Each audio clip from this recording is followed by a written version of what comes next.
지금 이제 송 교수님은 한동훈 비대위원장이 지금 실제로 비대위원장으로서 역할을 한 지 한 일주일이 조금 지났지만 굉장히 기존의 기성 정치와는 다른 새로운 모습, 희생하는 모습을 보여주면서 국민의힘 지지층으로부터 또 일반 중도 보수로부터도 열광적인 지지를 얻고 있다. 이렇게 평가하셨는데 방금 한민수 대변인이 지적한 대목. 그러나 애초에 한동훈 비대위원장 설이 나왔을 때 과연 용산하고 대통령실하고 윤 대통령하고 수평적인 당정 관계를 만들 수 있겠느냐 하는 그 우려가 있었는데 그 첫 시험대가 특검법이었어요. 한동훈 비대위원장은 이 특검법에 대해서 대통령이 제2요구권 거부를 한 것은 굉장히 타당하다는 입장을 봤습니다. 이것이 혹시 중도층에게 실망감으로 갈 수도 있다는 생각은 안 해보셨나요? 저는 우리 대변인의 말씀에 전혀 반대되는 입장을 가지고 있습니다.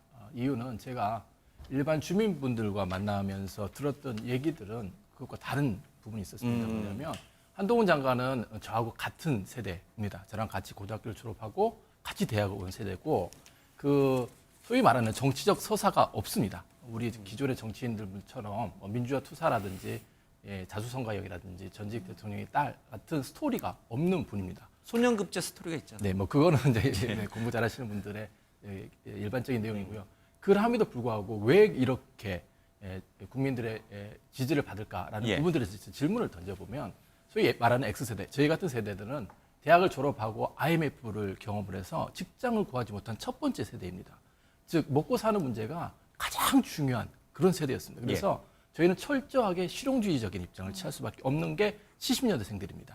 그런 70년대생으로서 이 분이 가지고 있는 그 모습들이 어떻게 보면은 그 전문성, 그다음에 실력, 능력 이런 것들을 보여드리고 그것을 국민들한테 소구하는데 국민들이 그게 마음에 드시는 겁니다. 말로만 떠드는 게 아니라 실력과 능력을 통해서 뭔가를 해줄 수 있겠구나라는 것들을 국민들이 공감하시는 거고요. 그 과정에서 철저히 보수적인 실용주의 노선을 걷는 이 분의 정치적 입장에 대해서 공감하시는 부분이 많다고 생각되고요. 아울러서 거기에다 실력과 능력을 더해서 겸손과 예의도 갖추고 있고 또 약자에 대한 배려심도 가지고 있습니다. 사실 그런 부분들이 지금의 정치에 관심을 가지지 못했던 또 정치에 무관심하거나 비판적이었던 분들에 대해서 굉장히 많은 공감을 이끌어내고 있다. 그렇게 생각합니다. 그런 분이 그런 실용주의적 73년생 한동훈 비대위원장이 볼 때 민주당이 주도해서 처리한 이 특검법은 악법, 나쁜 특검이다 이렇게 보시는군요. 저는 그 70년대생 그 실용주의적 보수주의자 입장에 더해서 법조인으로서 말씀드리면 이 법은 악법이라고 저도 개인적으로 확신합니다. 왜냐하면 이 법의 의도자, 목적 자체가 일반적인 법조인이라고 하면 가질 수 있는 그 전문가적인 상식에 비춰봤을 때 도저히 공감할 수가 없는 내용입니다. 특정인을 겨냥해서 특정인의 과거, 특검법이 왜 만들어지고 존재해야 되는지에 대한 그 취지를 전혀 도외시하고 오로지 정치적인 공세만을 위해서 만들어진 아주 예외적인 법이기 때문에 법조 경력 20년이 넘은 제가 보기에도 이건 악법이다라고 밖에 말할 수가 없고 그것이 보수적 실용주의자인 한동훈 비대위원장이 말씀하신 것에 대해서 일반 분들이 공감하는 지점이라고 생각합니다.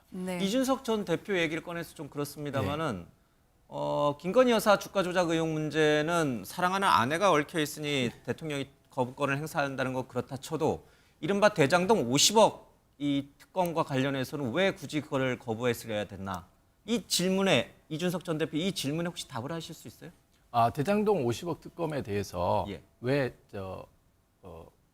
거부권 행사해야 되냐라고 한다면 대장동 50억 특검을 추진하는 민주당의 의도 자체도 정치 공세적인 목적이 숨어 있기 때문입니다. 뭐냐면 이 대장동 관련된 사건은 국민들 여러분께서도 모두 알고 있으시겠지만 국민의힘에서 먼저 제기한 게 아니고 민주당에서 제기한 내용인데 그 과정에서 여러 가지 내용들이 또 수사 과정들이 진행이 됐음에도 불구하고 사실은 재판이나 수사의 과정에 있어서 다양한 방법으로 지연된다든지 또 방해들이 이루어졌습니다. 그래서 사실 대장동 사건 관련돼서 저는 개인적으로 정말 특검을 통해서 제대로 밝혀지기를 원하고 있는 부분이긴 하지만 그 목적이 재판 지연이나 수사 지연을 모면하기 위한 상황, 국민의힘의 특정인을 공격해서 본인들이 그 과거에 저질렀던 어떤 문제점들을 덮고자 하는 그런 의도 때문에 예. 이루어졌기 때문에 사실 이 법안도 거부권 행사하는 게 저는 맞다고 생각합니다.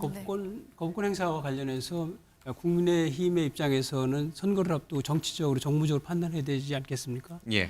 이 시점 자체가 이 법 자체도 악법이지만 네. 악법이라는 것은 여야 합의를 거치지 않았기 때문에 악법이 되는 것입니다. 내용도 그렇지만 과정도 그렇고 그래서 내년도 이번에 총선이 대단히 중요한 선거인데 이것을 소위 말해서 특검에 의한해서 정치적으로 왜곡이 되고 민의가 왜곡돼서 잘못된 결론이 날 수도 있다는 생각을 할 수 있는 것이고요. 네. 그래서 당연히 국민의 입장에서는 이 중요한 선거운동 기간을 민생과 경제와 관련된 다시 말하면 정책 경쟁을 해야 되는 이런 시기에 오히려 그래서 과거에 이러한 그 정치적 의도가 너무나 뻔한 기승전 김건희 이런 선거 전략을 구사하는 이런 부분을 사전 차단하는 것은 대단히 합리적인 결정이다 이렇게 생각할 수가 있죠. 네, 저희가 쌍특검 법안에 대해서는 사실 뒤쪽에서 좀 자세히 다뤄보려고 했는데 얘기가 나와서 야권의 얘기도 좀 들어봐야 될 것 같습니다. 한민수 대변인님,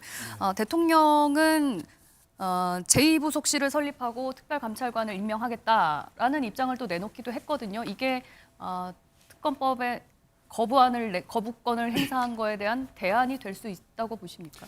두 분이 많은 말씀하셨으니까 네. 특검을 왜 거부합니까? 죄가 있으니까 그런 겁니다. 진상을 밝히고 조사를 하면 감옥에 가기 때문에 못하는 겁니다. 네. 이거 제 얘기 아닙니다. 분명히 말씀드립니다. 우리 시청자분들께. 제 얘기 아닙니다.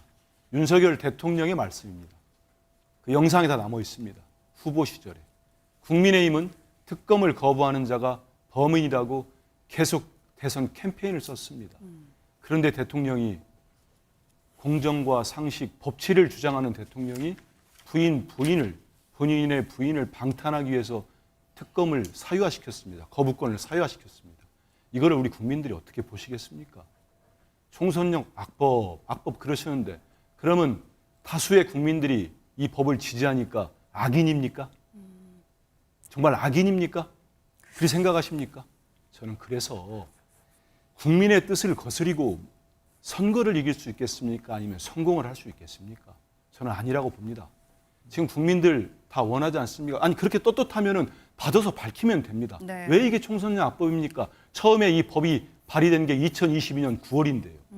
그러지 않습니다. 네, 그리고 제2부속실 물어보셨으니까 네. 제2부속실이 왜 나왔습니까? 왜 폐지됐습니까? 지금 정책실도 폐지했다가 문재인 정부 때 있었으니까 폐지시켰다가 최근에 썼습니다.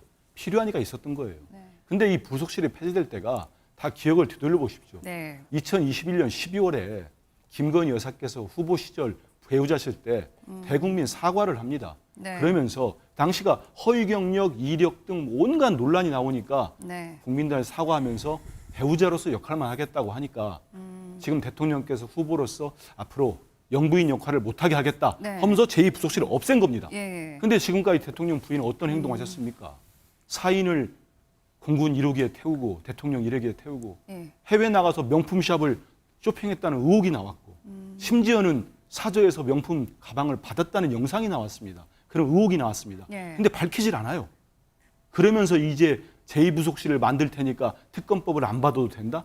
우리 국민들이 바보입니까?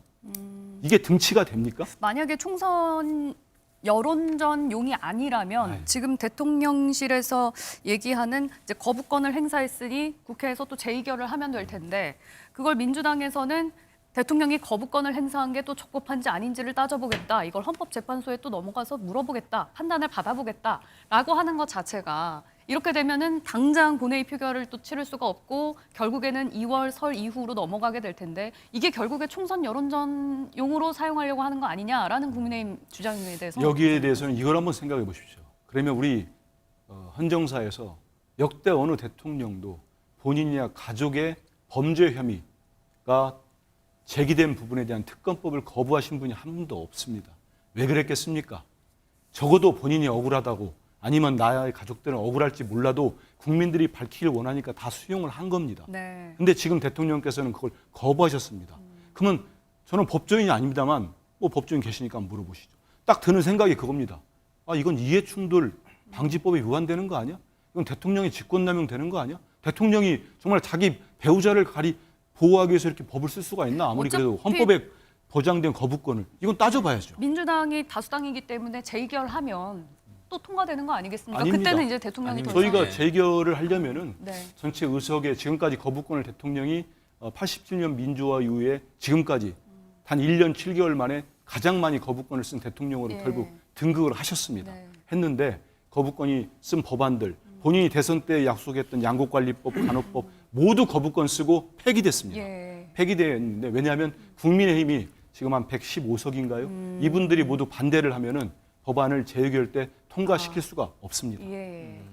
알겠습니다. 그 차 교수님은 어떻게 보세요? 이 정치학자시니까 지금 이 대통령이 이 특검법을 거부한 거 네. 그리고 민주당이 지금 이 특검법 김건희 여사와 관련된 특히 이 부분을 총선용까지 계속 밀어붙이니까 권한쟁의 심판부터 시작해서 재의결까지 이런 것들이 총선에 미치는 영향을 놓고 봤을 때 네. 유불리를 따지면 어떻게 돼요? 특검법을 거부한 대통령에 대한 지지율이 떨어집니까? 아니면 이것을 강하게 밀어붙이고 있는 민주당의 지지율이 떨어집니까? 뭐 제가 봤을 때는 아무래도 그러니까 그 동안에는 사실 그 민주당이 뭐 이재명 대표의 사법 리스크를 방어하기 위한 방탄당이라는 프레임을 그 국민의힘이 강하게 주장해 왔잖아요. 근데 총선에 임박해서 지금 김건희 여사에 관한 특검법을 대통령께서 거부권을 행사했기 때문에 아마 그 방탄의 이미지, 방탄의 프레임이 오히려 국민의힘이 지금 뒤집어 쓰는 그런 형국이 될 수밖에 없다. 민주당으로서는 나쁜 총선 전략이 아니다 이런 나쁜 뜻이네요. 총선 전략은 아니다. 그러나 그래서 제가 생각했을 땐 그렇습니다. 그러니까 지금 사실은 그 앞서 말씀하셨습니다만 김건희 특검법은 사실은 거의 1년 전에 발의가 됐던 것이거든요. 네. 그렇다고 한다면 이 당시 야당의 입장에서 그 부분에 마음에 들지 않았다고 한다면 그때 일종의 뭐랄까 패스트트랙에 올리지 않고 빨리 처리를 했더라고 한다면 총선하고 관계없이 빨리 거부권 행사하고 끝날 수도 있는 문제였잖아요. 예. 그런데 왜 가면 야당에서는 가면 이 반헌법적인 악법이기 때문에 우리는 논의하지 못한다는 정치적인 수사를 사용하면서도 논의를 아예 안 했잖아요. 그러면 누가 봐도 이거는 정치적 그 스케줄에 따라서 이맘때쯤 오면 이 부분이 당면한 문제로 올라올 것이고 이것을 거부권 행사할 경우에는 총선에 불리할 수밖에 없다는 생각을 국민의힘 전략가들이 몰랐을까요? 제가 생각했을 때는 일종의 대통령에 대한 불경 뭐 이런 나름대로 그러니까 용산에 대한 눈치 때문에 이 이야기를 못했던 것이 아닐까. 그렇다고 한다면 어떻게 보면 국민의힘이 이 상황을 어떻게 보면 자초한 측면이 있다. 그리고 또 하나 제가 생각했을 땐 그렇습니다. 저는 아니 정치학자가 아니라 예를 들면 국민의 입장 또 예. 지금 한동훈 비대위원장이 동료 시민의 입장에 봤을 때도 좀 납득이 안 된다는 거예요. 앞서 지금 한민수 대변인 말씀하셨지만 네. 대통령 가족에 대한 이 여러 가지 의혹들에 관련된 특검을 거부한 것은 이번에 처음이라는 거죠. 그런 측면에서 봤을 역대 때는 대통령들과 비교해서 그렇죠. 역대 그러니까 대표적으로 이명박 대통령 때 내곡동 사저비리 특검 때 그 특검에 의해서 이명박 대통령의 아들이 기소가 돼서 결국 유죄 판결을 받았던 거거든요. 네. 그런 부분들도 하고 따져보면 그럼 이명박 대통령이 왜 그걸 받았을까요? 그때 이명박 대통령의 당은 훨씬 더 그때 가반 의석을 갖고 있었던 당이었거든요. 그럼에도 불구하고 국민들이 뜻이 그러니까 그걸 받았던 거죠. 자, 그리고 또 특히 아까 제가 이 방탄 프레임이라는 이야기를 했는데 윤석열 대통령이 사실 정치권에 들어오면서 내놓았던 캐치프레이즈가 뭐죠? 공정과 상식 아닙니까? 그렇다고 한다면 그 공정과 상식이라는 게 살아있는 권력의 여러 가지 문제들에 대해서 성역 없는 수사를 했던 부분 때문에 얻은 것이라고 한다면 그렇다고 하면 자신과 관련된 여러 가지 의혹들에 대해서 왜 이렇게 몸부살일까? 라고 사람들은 생각할 수밖에 없다는 것이죠. 네. 그런 부분들도 있고 또 하나의 문제는 그거예요. 아까 우리가 한동훈 비대위원장이 이야기하다 여기까지 넘어왔는데요. 한동훈 비대위원장이 취임 1승으로 했던 이야기가 선민우사입니다. 국민들이 뜻을 먼저 앞세우겠다는 거잖아요. 그럼 이 특검법과 관련된 거부권 행사와 관련해서 신년 여론조사 65% 넘는 국민들이 그 응답자들이 하면 안 된다고 이야기하고 있어요. 그 예. 국민의 뜻을 선민우사한다고 이야기했던 여당의 대표가 왜 이 부분에 대해서는 말을 하고 있지 않을까요?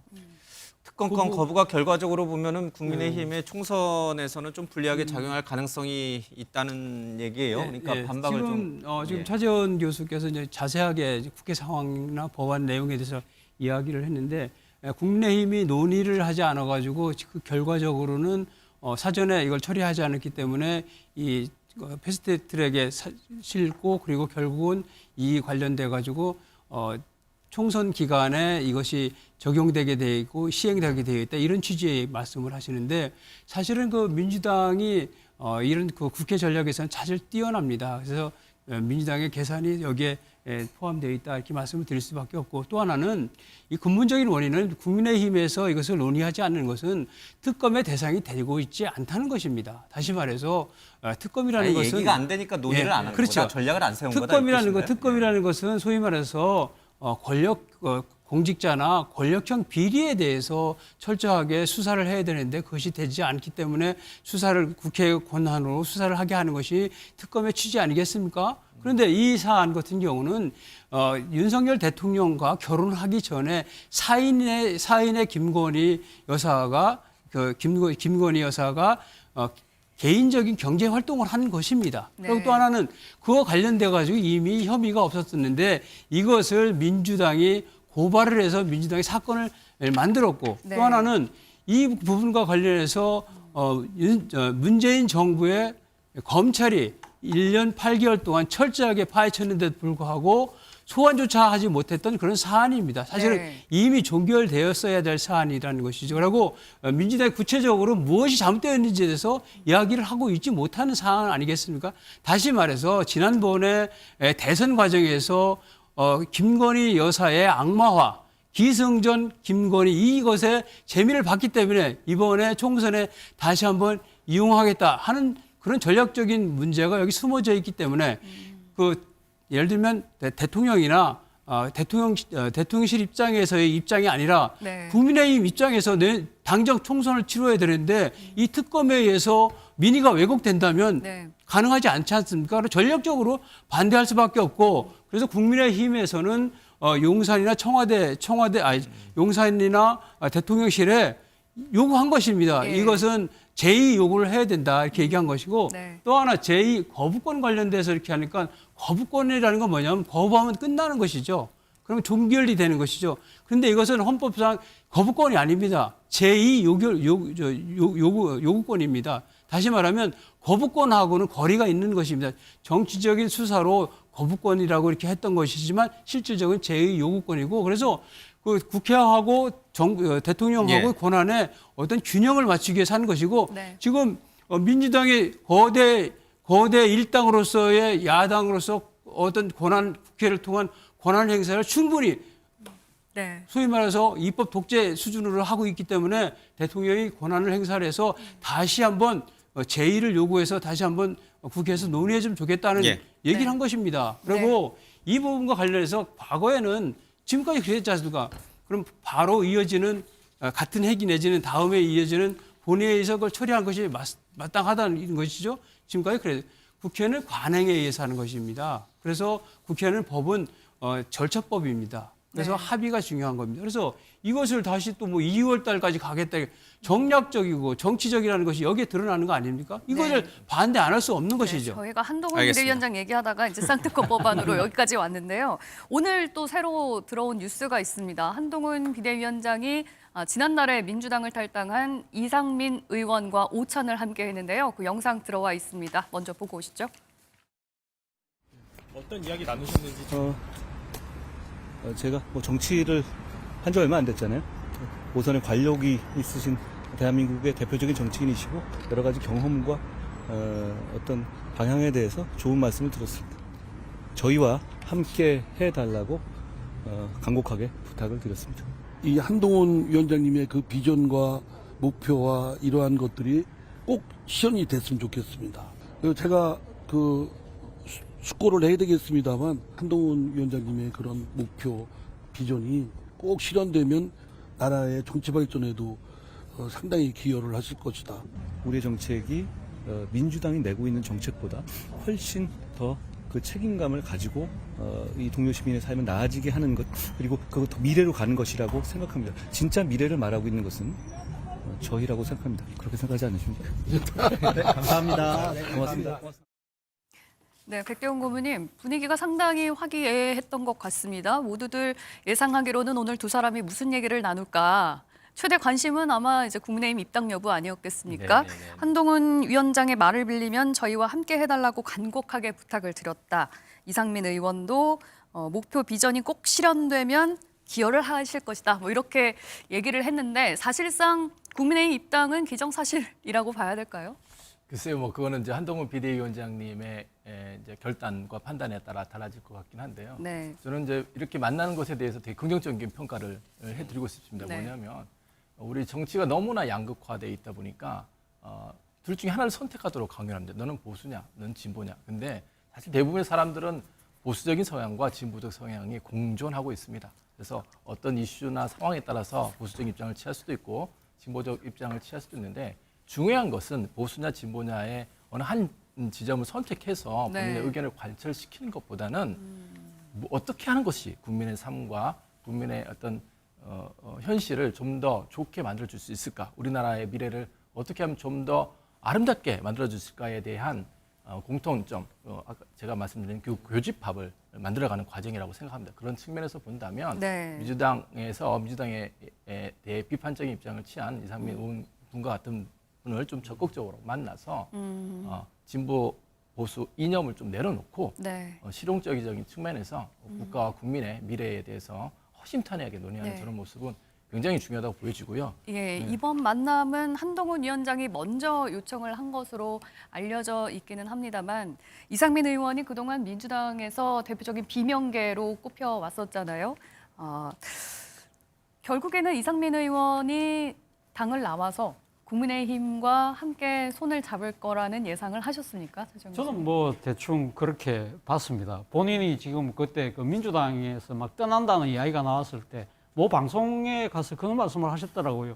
결국 뭐 국민의힘 갈 것처럼 이야기를 했고 또 그분이 한 이야기 중에 또 하나 시사하는 포인트가 네. 자신의 자신의 정치적 꿈을 지금 실현해야 된다고 이야기를 했거든요. 네. 그러니까 지금 오선 의원이 정치적 꿈을 뭔가를 또 더 펼친다고 한다면 좀 아마 제가 생각할 때 대통령 아니면 국회의장일 것 같은데 예. 국회의장이 되려고 하면 그럼 제1당을 놓으면 가면 제2당 정도는 가야 다음 선거에서 제2당 1당 되면 국회의장을 할 수 있잖아요. 네. 그런 현실적인 계산들 뭐 그런 부분들도 있고 사실 또 떠나면서도 자신이 상당히 오래 몸담았던 민주당에 대해서 아주 강하게 상당히 비난 쪽 이야기를 하고 갔잖아요. 그런 것들을 봤을 때는 아무래도 그러니까 이 지금 국민의힘을 겨냥한 행보다는 생각이 드는데 그 중간에 약간은 이 좀 본인도 약간 주춤한 게 있었죠.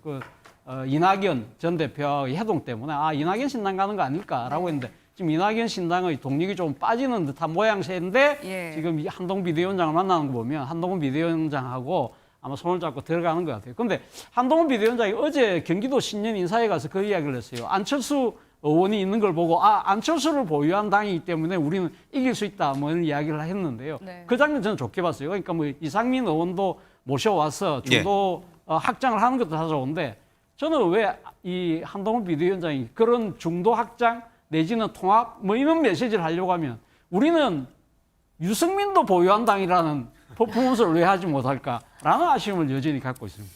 그러니까 우리 차 교수님 보실 때 이상민 지금 의원이 국민의힘으로 가는 것은 한 번 더 국회의원을 해서 국회의원직까지 염두에는 그러려면은 그래도 큰 당에 들어가야 된다. 그래서 이준석 신당이나 이낙연 신당을 안 가고 글로 간 것이다. 국민의힘으로 간 것이다. 이제 그렇게 보시는 거네요. 뭐 단적으로 그렇게 딱 부러지게 노골적으로 이제 해석을 하면 그렇게 보는 거예요. 뭐 그런 정도의 노림수는 읽혀지네요. 그러면 저기 이준석 신당은 지금 사전 여론조사나 이런 걸 보면은 지지율이 그래도 한 10% 가까이 좀 나오던데 이게 찻잔 속의 미풍으로 끝나는 건가요? 아니면 조금 더 뭔가 정치권이 예상하는 것보다 양당이 예상하는 것보다는 더 큰 폭풍을 좀 일으키는 건가요? 뭐 과거의 사례를 볼 때나 제도적으로 볼 때 차차 속 태풍으로 끝나지 않을까 저는 이렇게 전망이 되는데 우선 제도적으로 지금 대통령 중심제이고 소선거제이고 또 만약에 이제 병립형 비례대표제까지 가면 다수당이 난립하는 그런 구조가를 막는 그런 제도적 어떤 어떤 지향점이 있거든요. 그래서 그런 부분하고 또 하나는 정치 문화적으로도 대개 그 3당, 4당 이렇게 됐다가도 양당으로 다 다시 재편되는 그런 정치 과정들이 있었지 않습니까? 그래서 그런 부분이고 또 특히 지금은 여야 간의 대결 구도가 심하고 진영 간의 어떤 어떤 대립 구도, 갈등 구도가 심화되기 때문에 오히려 양당 정치가 더 고착화될 가능성이 높기 때문에 사실 제3지대의 부분은 여론상은 있지만 현실적으로 어렵다 이렇게 볼 수가 있고 이준석 신당 같은 경우 예를 들면 전국적으로 비례대표에 아니 그 지역구에서 당선시킬 수 있는 그러한 곳이 사실상 없습니다. 왜냐하면 이준석 대표 자체가 사실은 전국에서 지역구에서 당선될 가능성이 있는 것이 아니고 그래서 한마디로 지역이 없지 않습니까? 그리고 지향점도 없고 예. 그래서 이 부분과 관련돼 가지고 이준석 신당은 큰 파괴력이 없다. 그러다 보니까 이제 지금 이낙연 신당과의 연대성 내지는 연계성 관련된 부분을 해서 이슈를 좀 확장시키고 있지만 현실적으로는 그것도 서로 지지 기반과 지향점과 목표치가 다르기 때문에 네. 그것도 쉽지 않을 것이다 이렇게 봅니다. 지금 뭐 이 자리에 이준석 전 대표 쪽이나 이낙연 전 대표 쪽 분들이 안 계셔서 이제 이렇게 일방적인 얘기가 나왔을 때 반론을 펼 분이 좀 안 계십니다. 한민수 대변인, 네. 그 이준석 전 대표나 이낙연 전 대표가 신당을 만들게 될 경우에 그로 인한 어떤 양당의 손실은 어느 쪽이 더 클 것 같아요? 우리 민주당과 국민의힘에서 예. 어느 정당이 더 세를 모으거나 또 국민적 지지를 받는 거에 따라서 달라질 수 있다고 봅니다. 그런데 저는 두 당 모두가 한계는 있을 거라고 봅니다. 특히 이준석 신당은 국민의힘 지금 한동훈 체제가 성공하느냐 아니면 용두사미처럼 지금 이제 빠지기 시작하느냐에 예. 따라서 달라질 거로 보고요. 이낙연 대표가 이제 전 대표께서 하시는 이낙연 신당은 저는 여전히 당 내외에서 상당한 뭐 지지를 받지 못하고 있기 때문에 끝까지 어떻게 될지 좀 봐야 될 것 같습니다. 양쪽의 당에서 나오신 분들은 다 그 신당들의 별 효과가 영향력이 없을 것이다. 이렇게 이제 국민들께서 판단하실 예. 텐데요. 좀 상황을 좀 더 지켜볼 필요가 있을 것 같습니다. 알겠습니다. 오늘 내본 말씀은 여기서 정리를 하도록 하겠습니다. MBN 뉴스와이드 여기서 마칩니다. 시청해주신 여러분 고맙습니다.